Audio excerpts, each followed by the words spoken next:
Charles, bonjour, merci d'être avec nous. Durant cette interview, on va parler de votre lien qui je sais est très fort avec Monaco et son Grand Prix. Quel est votre tout premier souvenir du Grand Prix? Oula, ça remonte à de nombreuses années. J'étais à la sortie du virage 1 sur la terrasse d'un ami à moi, enfin des parents à un ami à moi, parce que je devais avoir 4-5 ans.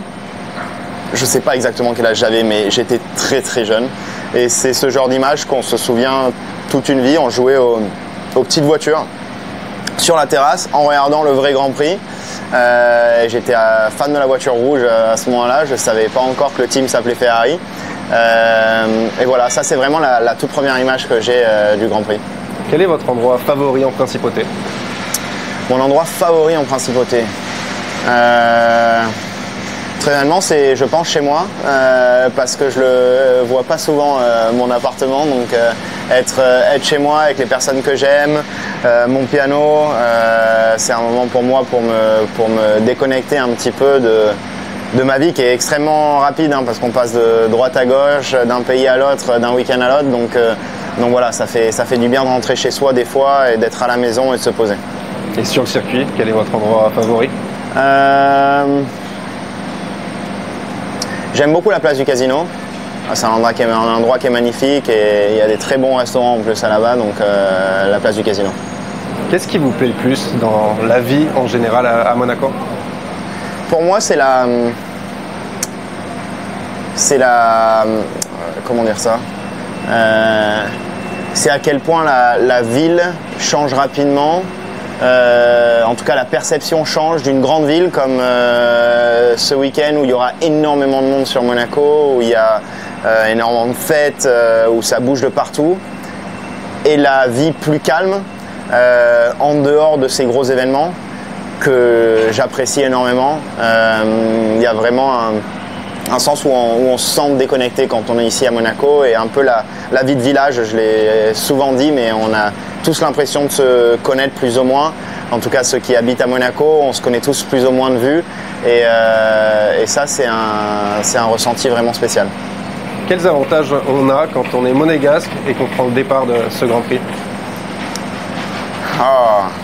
J'ai eu très souvent cette question, et très honnêtement, je pense pas qu'il y ait beaucoup d'avantages. Oui, c'est les rues que je prends depuis tout petit en bus, mais très honnêtement, ça ne veut pas forcément dire que je connais ces rues d'une meilleure manière comparé aux autres pilotes. Donc non, honnêtement, quand on met le casque et qu'on rentre dans une Formule 1, on repart de zéro. J'ai dû réapprendre le circuit quand j'ai fait mes premiers tours en Formule 1 ici, parce que la perception du circuit est complètement différente. Les rues sont complètement changées parce qu'il y a des rails. Donc il faut réapprendre à reconnaître Monaco. Donc non, il n'y a pas énormément d'avantages à part savoir où aller manger le soir. L'an dernier, combien de temps est-ce que vous avez mis à réaliser que vous étiez vainqueur de ce Grand Prix, de votre Grand Prix? Très rapidement, je pense. Ouais, quand j'ai passé la ligne d'arrivée, c'est là où les émotions sont ressorties, et c'était vraiment un moment très spécial pour moi. C'est un Grand Prix que j'ai toujours rêvé de gagner, qui m'a fait rêver, et c'est vraiment ici que j'ai commencé à vouloir être pilote de Formule 1, et d'avoir pu gagner à la maison, c'était juste quelque chose d'exceptionnel. Vous parliez tout à l'heure des nombreuses manifestations qu'il y a ici à Monaco. En dehors du Grand Prix, quelle est votre manifestation sportive préférée?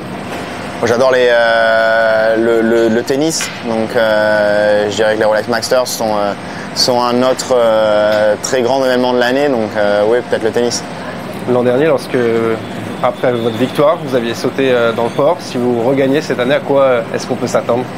Je ne vous cache pas que cette année, ça va être encore plus compliqué que l'année dernière, parce que malheureusement, notre voiture a beaucoup de mal dans les virages lents, et à Monaco, il n'y a que des virages lents. Je ressauterai dans le port et je convaincrai peut-être Fred de faire 2 saltos arrière, parce que si on arrive à gagner cette année, ce serait vraiment un exploit. Quel message vous avez à donner à vos supporters, nombreux supporters monégasques? Tout simplement que ça me fait vraiment extrêmement plaisir de voir sur les terrasses, les banderoles, et ressentir tout simplement le soutien des Monégasques. En tant que pilote Ferrari, c'est vrai qu'on a beaucoup de soutien de partout, mais quand on vient à la maison et qu'on et qu'on sent l'engouement qu'il y a autour du Grand Prix et de moi particulièrement, ça fait chaud au cœur et ça fait vraiment plaisir, ça me motive et en tout cas j'espère donner le sourire cette année aussi aux Monégasques avec un très beau résultat dimanche.